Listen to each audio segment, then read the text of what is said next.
Alright, welcome everybody. This is another tutorial, and today I'm going to talk about PPTP VPNs. So, we can set up, I'm going to show you in this tutorial how to set up a PPTP VPN on two different devices.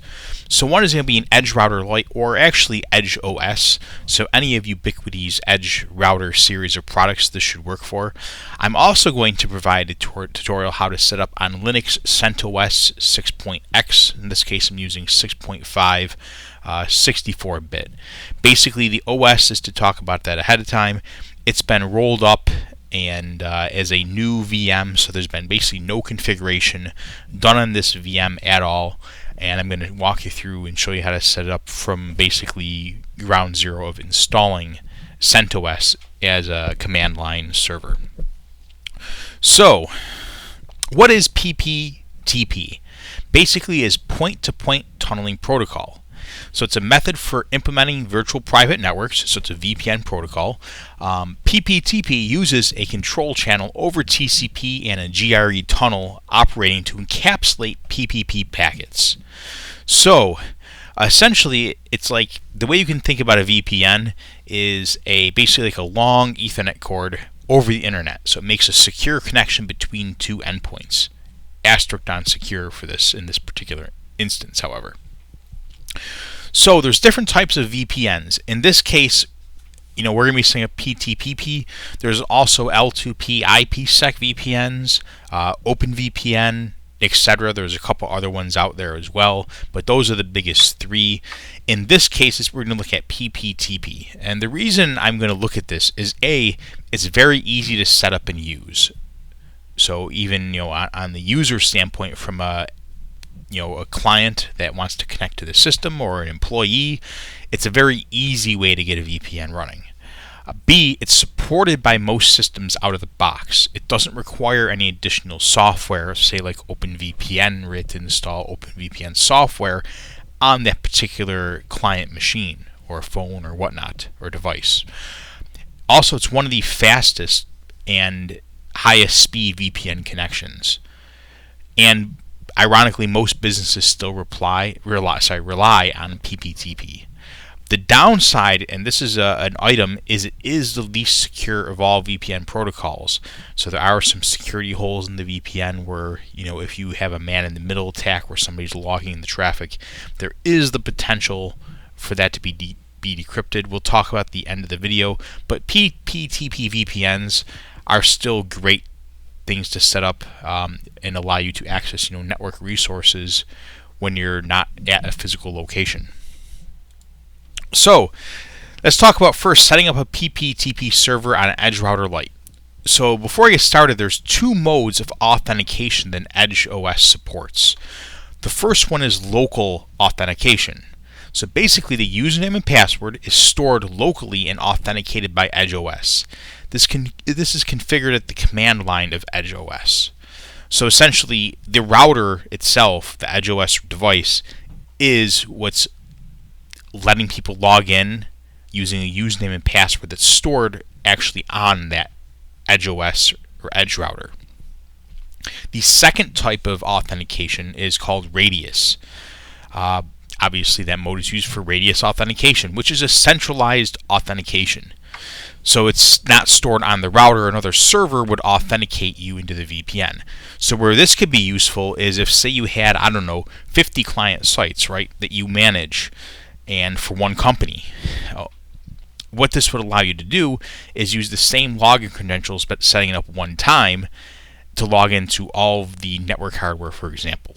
Or maybe they have an employee, right, that travels, and they want to be able to use different VPNs for different locations. Say that then that employee is terminated for whatever reason. They quit, they move on to a new position, or they're fired, just flat out fired, right? If the local router or the edge router authenticated that particular user, you would have to log into every single piece of network hardware and delete that username off of it.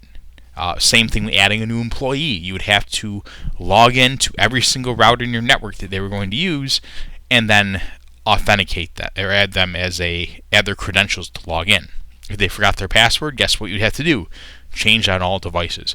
By using a Radius server, it's a central authentication point where you change it at that radius server, and it spreads out to multiple, or actually all sites, because it's using the radius server for authentication, not the actual router. So this tutorial is going to focus, however, on local authentication. We're not going to get into setting up radius servers or radius-based authentication in this series. I assume that a lot of these routers are going to be used in a home setting, so you're not going to have multiple devices or multiple locations where you can log in from. You don't really have to worry about firing somebody. I guess you could get a divorce, but if you fire your wife, I guess you can manually go in and delete her credentials, right?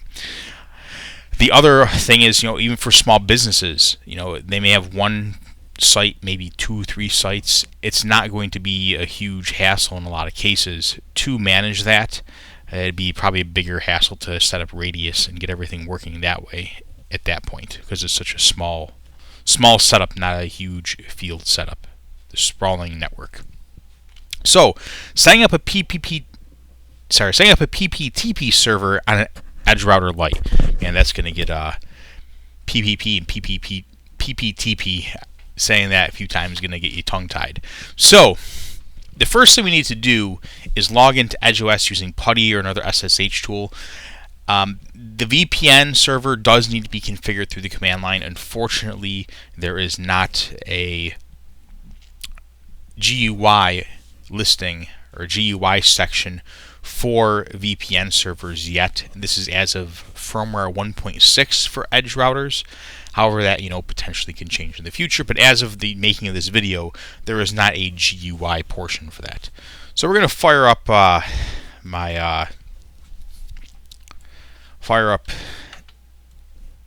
PuTTY, which I use as an SSH client, and we're going to log in to my Edge router. Right?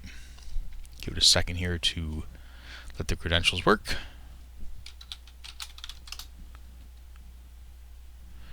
All right.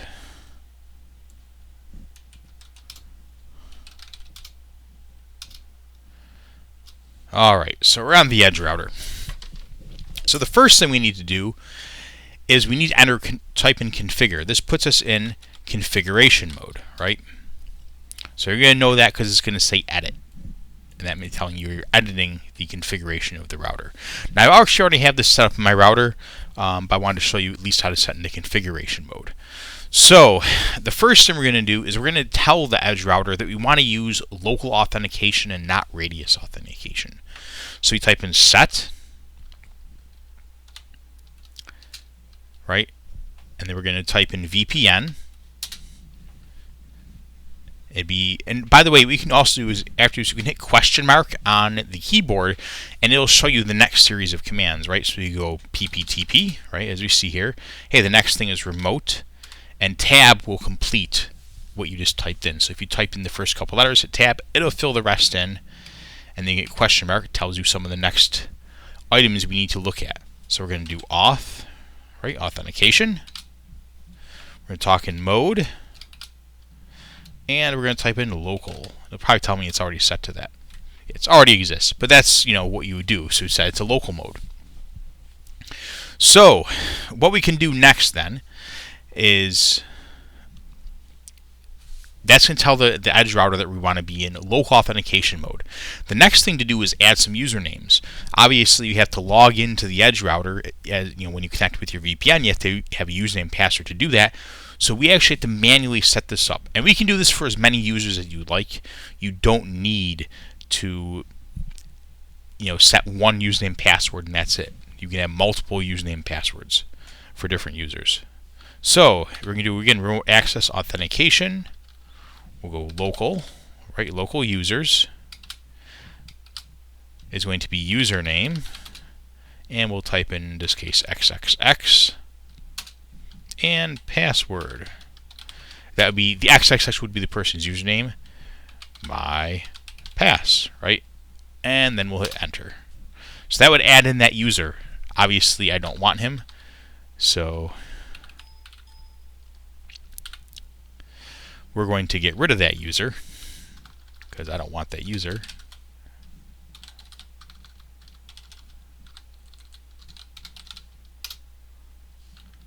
Okay, good. So I'm not actually going to save the changes. So, actually, no, it's not valid. Huh? All right. So the next thing we would do is we want to set a DHCP pool.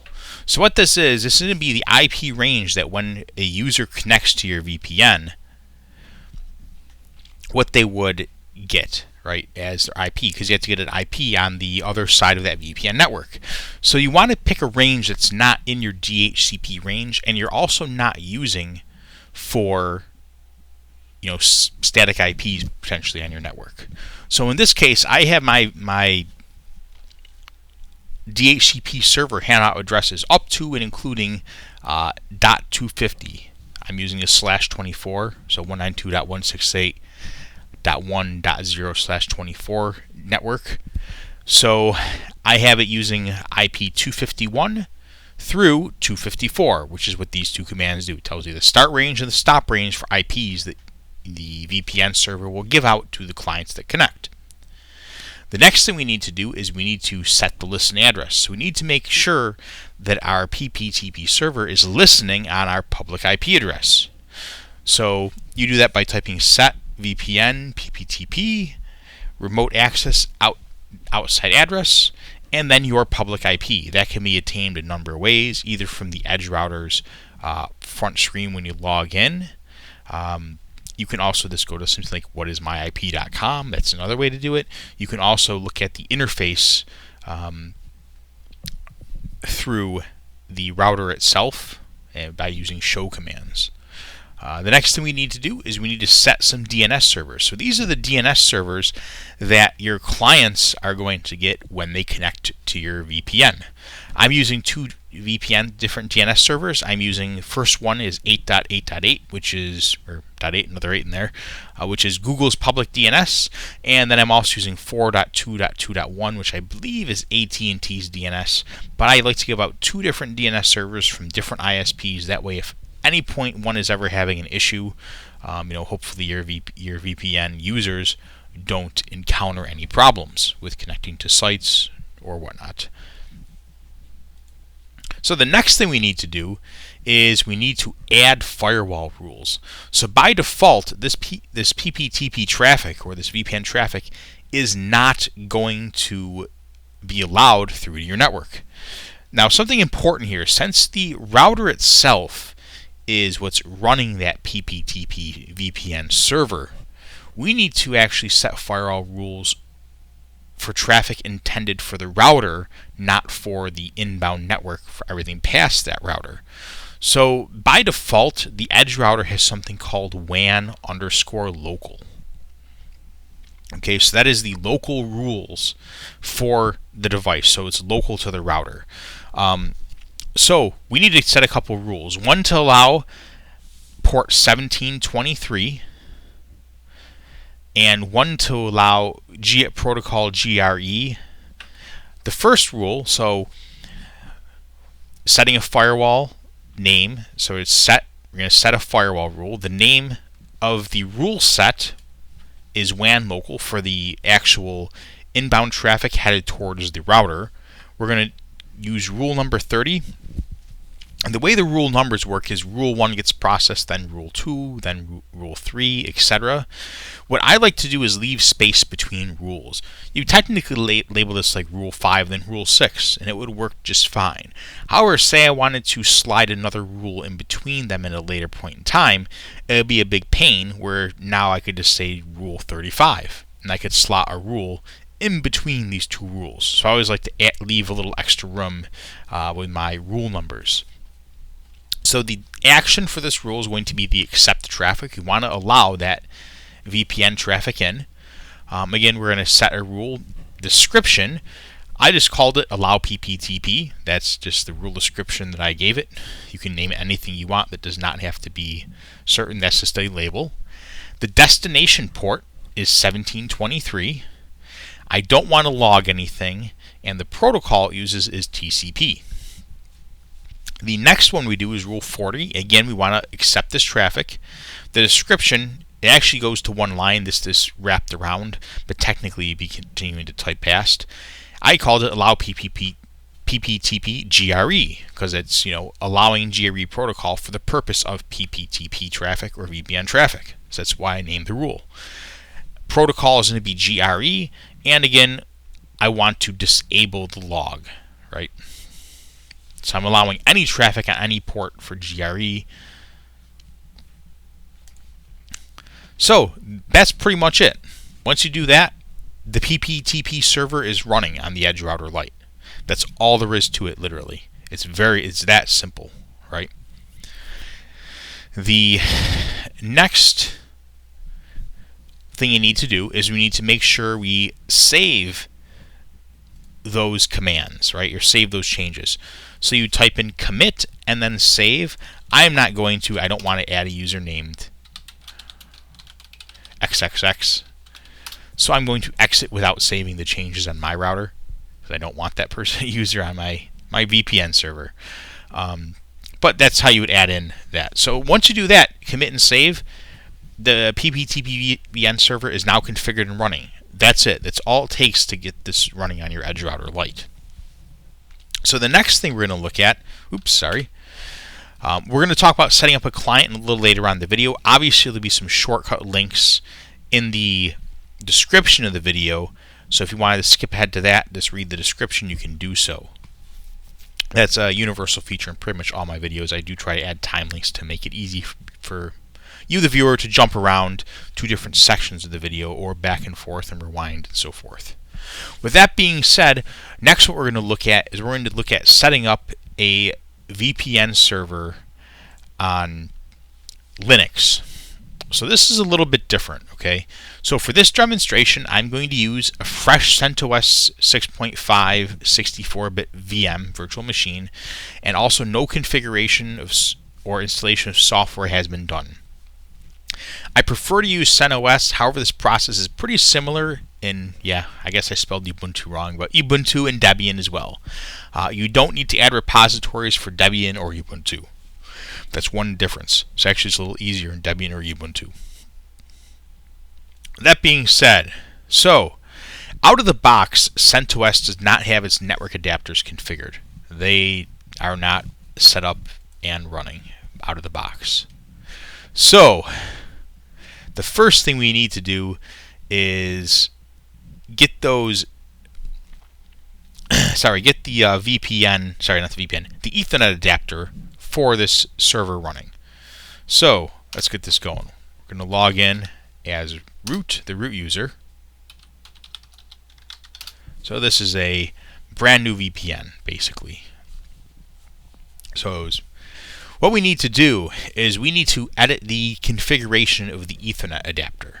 So we use a program called Vi, and that particular path is etc/sysconfig/network-scripts,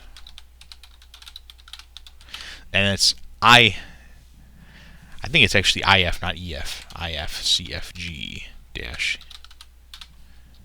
Yes, it is. So actually, it's IF config interface, not EF config. I made another typo there. So it's actually this E that you see here is actually an I. Sorry about that. But you saw it on the screen when I typed it in. Okay, great. So what we need to do is we need to change this section right here, this on boot, to yes. We want the adapter to turn on when we boot up this VM or machine. I'm just using a virtual machine, but you can have an actual server running this to be fine. So the way we do that is once we get over the item we want to edit, we hit the insert key, which you'll see the insert now at the bottom of this box. We'll delete it out. We'll type in yes. Once we're done editing, we hit the escape key. It gets rid of insert mode. And then you type a colon and WQ. What that means, a colon tells Vi that you want to do something. W is write a file, and then quit. So basically save and quit. WQ is the equivalent of save quit. So you'll see it says it wrote the file, and I'm out of the editor now. So you can do one of two things. You can either A, restart the whole VM or machine, or B, we can actually restart the network service to get an IP address. So if you look at ifconfig right now, It only has a 127, like a local loopback address. There's no Ethernet adapter listed. But if we type service network restart, it's going to reshut down the interfaces, and you're going to see Ethernet 0 interface come up. And we have to ifconfig. Hey, look, now we have an Ethernet adapter up and running. So basically, once you install CentOS, you need to do this to enable the network adapter on your machine. It's not going to be enabled by default. That's something to keep in mind. Okay, so now we have an IP address. So if we ping, in this case, ping 92.168.1.1, which is my router, I'm going to get ping replies. So that's good. So we have an IP address listed here. Actually, I have an IPv6 address too. So, all right. Onward we go. So next thing we're going to do is we're going to install SSH server. This makes it easy for administration. You don't have to physically go to the machine. You can do this from any machine, pretty much, at this point. So you could log in remotely off the internet. Potentially, if we don't have the red text, we could also simply log in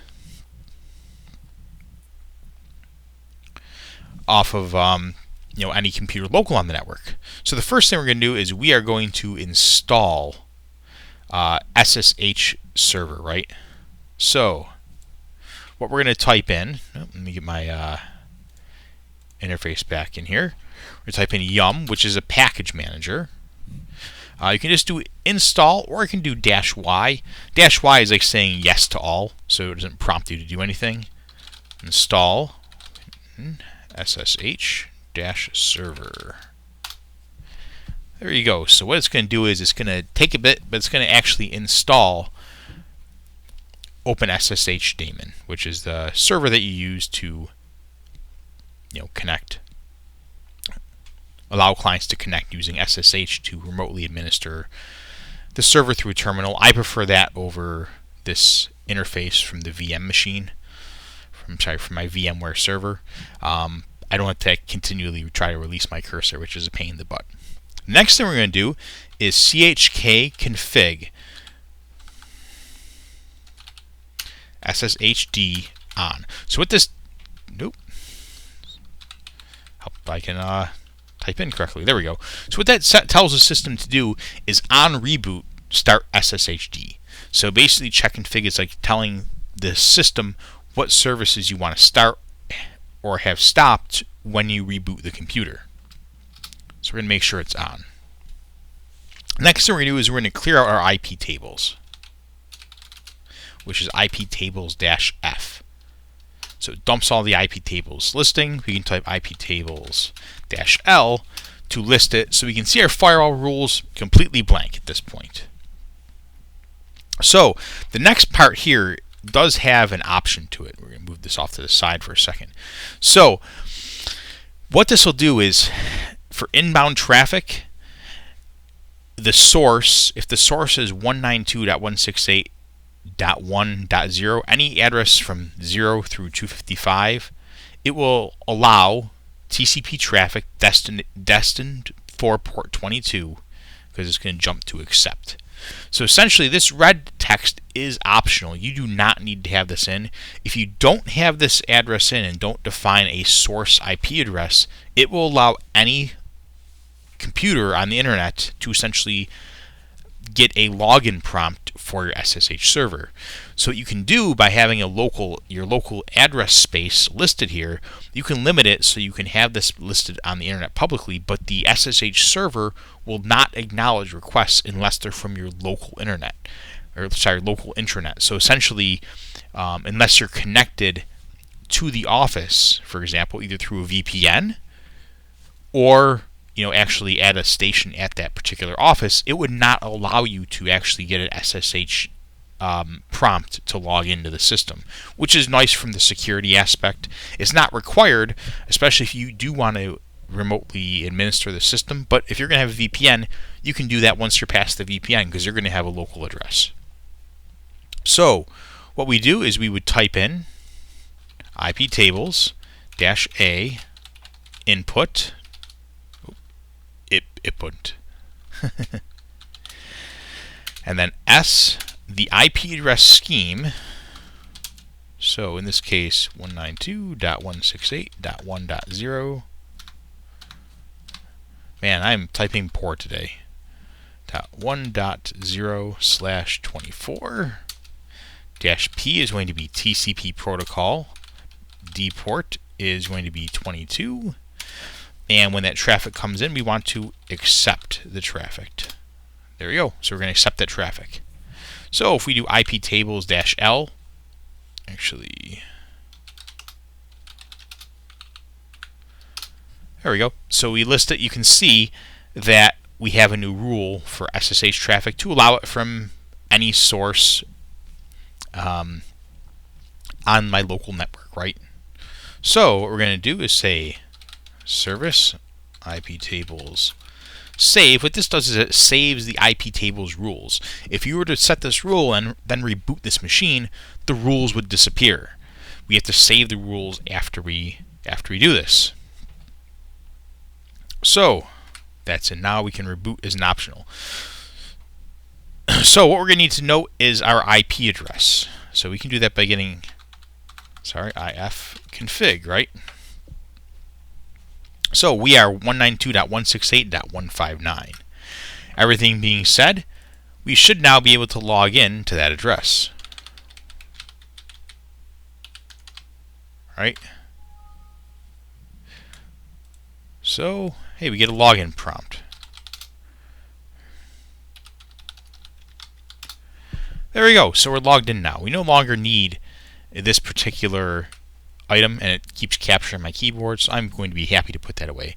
So now we have a SSH server that's running on this CentOS server, or VM that we have.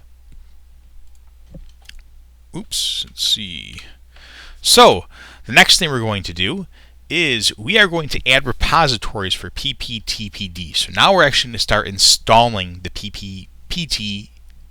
yeah, man, like I said, this is tongue-tying.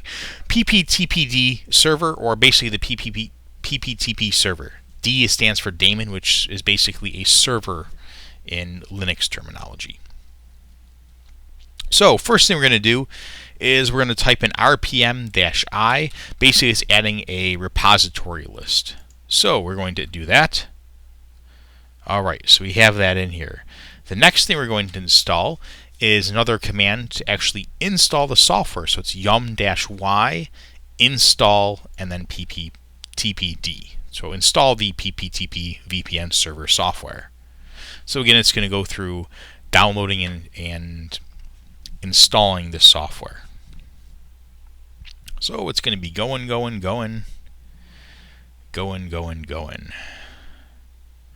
And we'll let it go through. So after that, once this is complete installing, we're going to edit the configuration file. And this is where we need that IP address that we talked about earlier, right? So you're going to type in vi/etc/pptpd.com for configuration file. So let's go ahead and do that. Just scroll all the way right to the bottom and simply, again, hit insert. We're going to delete that. The IP of this machine, as you remember, is 1.159, which we can actually see when we're at the command prompt for the machine. The IP ranges I want to give out is going to be 253.2.254. Right? So even though I have a VPN server running on the EdgeRouter, so that actually technically would have a conflict, this is just a demonstration, and I don't have any clients logged in, so I'm not going to have any conflicts, that will run into this, that I'll run into when doing this. But you want to keep in mind that you don't want to have multiple machines or services giving out the same IP address range. But for this demo, I'm going to do it. So escape, and then again, WQ, save and quit. So that is written now, right? So the remote IP is the IPs that are given out to clients. The local IP is the IP of this particular computer, and that's the clients that connect. So next what we need to do is we need to add some VPN users. We need to give people authentication to log in, right? So we're going to type in vi/etc/ppp/chat-secrets. And what we want to do is go all the way to the end, hit insert, and we're going to add some client names. So the first thing is the person's username. We're going to type in Dan. That'll be their username. The next thing is the type of server that can use this. You can either type in PPTPD or just an asterisk. An asterisk allows any type of server to use this authentication. And then we're going to type in his password. Let's go Dan123, because Dan's pretty dumb. He has a retarded password. He has a stupid password. And then the last thing is the allowed IP address. So what this could be is you could say, make it, if you know, for example, Dan has Verizon as his ISP. You could put in an IP range that Verizon gives out to clients in his area. Maybe it's a certain server, right, that you have on the internet. You only want that particular server to be able to log in. So if anybody else got the password, they still would not be able to log into the VPN. Alternately, you can just type in any and let any IP log in. I'm okay with that. Again, this is a demo machine, so not too worried. And you could add in multiple rows here, so you could have, Tom, any, Tom123, and then any. So you can add in, as many users as you need in this file. So we are going to write and save and quit the file. The next thing we need to do is, just like with the EdgeRouter, we need to define DNS servers that we're going to give out to our clients, right? So people connect, we want to give them DNS servers to use. And that is under vi/exec/ppp/PPTPD-options. And this is actually a new file, so this doesn't exist. There's nothing to edit already there. So we type in ms-dns space and the IP address of the server. In this case, we're going to say give out Google DNS. So, and let's say, how we do this one? Open. Whoa, I forgot that you cannot use the keypad in here. All right, there we go. So we're going to use then OpenDNS as the secondary DNS. So I'm using Google as the primary DNS and OpenDNS as the secondary DNS that I would give out to my clients that connect. And again, we'll WQ to save and quit. The next thing we're going to do is we're going to restart the PPTP service. So it's going to be service PPTPD restart. So it wasn't on before, but now it is running. If you ran that a second time, you'd see it shut it down and it restarted it. So now we have the PPTP service running. Next thing we need to do is some firewall rules. Actually, I take that back. We're going to do a couple other things first. So we're going to make sure that obviously PPTPD starts on reboot. So it's that chk config again. And it's going to be, there we go, PPTPD on. So now it's going to start PPTPD whenever the system starts. One of the final things we need to do is we need to edit the sysctl configuration. What this basically will do is we want to allow packets to forward between public and private IPs that we set up with this PPTP, right? So we need to add this option in. So, oops, there we go. There we go. So all we need to do is come down to this, edit, delete it, change it to 1, and WQ. If you go back in, you'll see it's now set to 1. So it's going to quit. All right. So that is done. Then we need to do sysctl-p to push those changes and put them into effect. All right. Now what we need to do is edit the firewall. So obviously, just like with the EdgeRouter, we need to allow port 1723 traffic and GRE traffic. So we got to do a couple different things here. So the first rule is going to allow port 1723 traffic, and the second one is going to allow GRE traffic. This allows packets to be forwarded back and forth between the PPP session and the Ethernet 0 interface that actually has the public IP. So this allows that to go through. So what we're going to do is we're just going to type those rules in, right? So those are in. And if we did a clear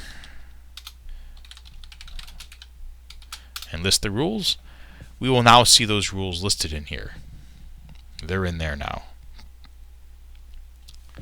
So let's see. The next thing we got to do is we got to save the IP tables and then restart IP tables again.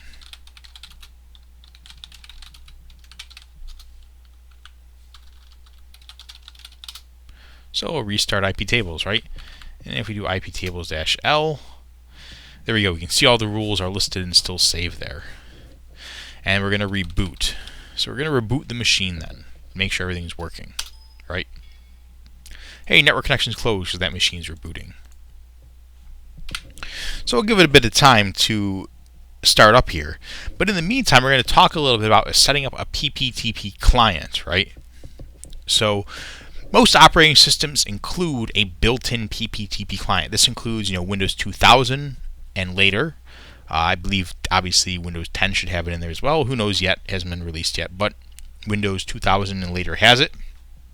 I believe even actually Windows 95 and 98 have it as well as an add-in item from the CDs. But who has that anymore? Mac OS X 10.3 and higher. Android 2.2 and higher has it. Linux has it. I'm not sure about iOS. I don't have any iOS devices that I really was able to look at really quick and test it on. I'd imagine iOS still probably has some PPTP as well in it, especially since Mac OS X does. So that being said, let's look at potentially configuring a PPTP client connection in Windows 7 in this case.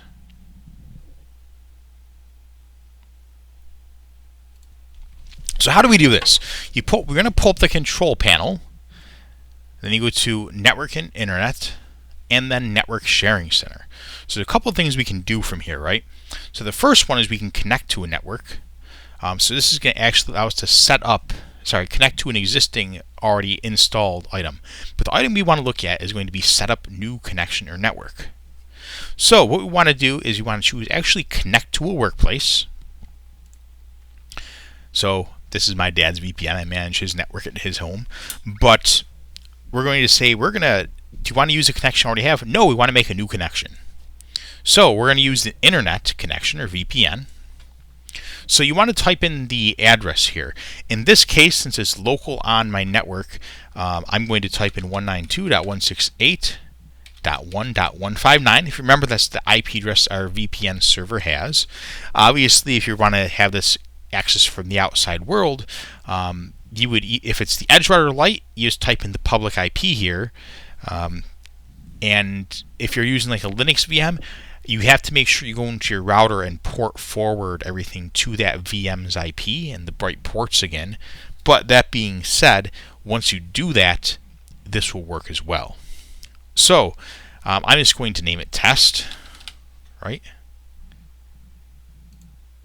Remember the username was Dan and Dan123. Let's show the characters. There we go. So Dan123. And we're going to connect. We're going to connect to this VPN. So it's going to verify username and password. Give it a bit here. Show if this is connecting. It's registered on the network. And I am then connected on the VPN. So it's literally that simple in Windows 7. I assume Windows 8 has something similar. Windows XP and Vista is actually pretty much the same item. So it says I'm now connected. So what can we do from here? So there are a couple other items you can look at. So under adapter settings, it's going to show the different VPNs. So in this case, I have test, right? I'm going to disconnect from that test network. You can make a shortcut to this, right? Drag it right onto your desktop, wherever you want it, And anytime you want to connect to that VPN, it's literally just click the icon, you type in the password, Dan123, and you'd hit connect. Right? So again, it would register the computer on the network, it'd go through the whole connection process, and it says it's connected. So we're going to disconnect. So you can obviously see if you had employees that needed the VPN remotely from home, doing something simple like this on their desktop is going to make it very easy for them. They click an icon, a thing pops up, they type in the password, and they're in. It's that simple for them to connect and VPN in. So obviously we can see how easy this is. Linux, Android. I know Android's very simple. I use it on my phone as well to VPN into my home. So it's a very, very easy to set up item. So one thing to talk about then, the final thing, is going to be PPTP security. I mentioned this at the beginning of the video, and I want to make sure I cover this. So essentially, PPTP is actually considered insecure at this point. Insecure is a relative term. Okay, so for the average person or a normal person looking at this, they are not going to be able to break your PPTP VPN. It's just not your point-to-point tunneling protocol VPN is not going to be able to be broken by them. So basically, cracking the authentication with vulnerabilities can be reduced to a single 56-bit key, which with current computers can be brute forced in a relatively short time. The reason I say relatively short time, meaning if you had a computer with multiple graphics cards running, you could probably crack one of these VPN keys in a matter of 2 to 3 to 4 days, maybe a week. You can also use online cracking, which there's other services out that may be able to speed that up. There's other services that allow that. That being said, the attacker must also do a man-in-the-middle to capture your handshake, and then any PPTP traffic after that as well that they wish to decrypt. So they can then do an offline crack of the handshake, derive the RC4 key, which is used to encrypt your traffic, and they could use that recovered, the RC4 key, to analyze the traffic carried in that PPTP VPN session that you had. So essentially, the person to crack this particular protocol, they would actually have to capture all the traffic, look at it, derive that protocol. So a state-level agency like the NSA or something, this is going to be trivial for them, flat out. It's going to be very trivial for them to do this. However, for anybody that does not have those type of resources and does not have the ability to do a man-in-the-middle attack, it's still going to prevent them from looking at your traffic. So it's good enough for the casual usage. That being said, if you had something you really did not want to get out to public, I would not use a PPTP VPN to secure it. If that's the case, what is this good for? So, for one thing, geo-unblocking, right? So say Netflix, for example, this is an example, is not available in your area. You could VPN in, say, overseas from England to the United States, and then it would give you a US IP address, and so it's great for geo-unblocking. Censorship avoidance. So maybe your ISP in your region doesn't, or maybe your country doesn't allow you to view certain items. You could use this to avoid that censorship filtering. Packet shaping avoidance. So some ISPs, they will actually look at the traffic you're carrying and sending over the internet, and they can say, well, that's low priority traffic, like say BitTorrent. Maybe they don't like a competitor's site. They could do something like that. I know recently in the US there was something with Comcast and Netflix where Comcast intentionally let the network connection between their peering provider, which was level 3, and Comcast saturate. So by using a VPN, you could take a different route and get around that blockage. So you can, essentially get around packet shaping or congestion in some cases. Also, some other VPN protocols don't work well behind NAT or dynamic IPs, such as IPsec. So PPTP avoids those issues. And as mentioned earlier in the video, it still is the most common VPN protocol used today.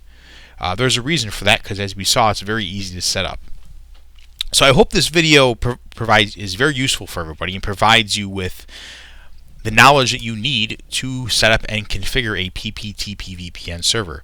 Obviously, I'll be shutting this VM down. I don't need it anymore. I'll be discarding it after this video is over. But I wanted to walk through and actually show you how to configure a PPTP VPN server on that Linux system, and it's simple as following the instructions for the EdgeRouter system, or the EdgeRouter EdgeOS platform. So again, I want to thank everybody for watching the video. Hopefully I didn't drone on too much. This was just kind of an impromptu item. As we saw, there were a couple minor typos and items in the video, but I want to thank you for watching, and everybody have a great day.